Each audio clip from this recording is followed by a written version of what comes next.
Alright guys, we're here at Back Pain Relief Center in Murrells Inlet on Wachesaw Road. We're adjusting Julie again just to help her relieve some upper back and neck problems.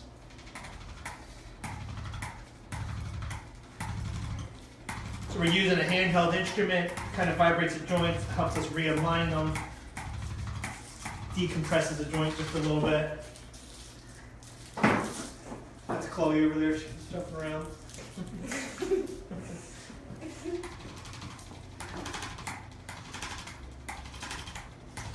So some of my patients can't handle manual manipulation, and this is one of the things I'll use on them if they don't want to have that adjustment where it kind of cracks or pops. So next we're going to do a neck adjustment when she's laying on her stomach.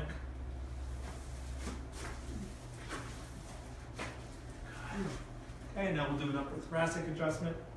Deep breath and out. Okay, come up with some of the edge.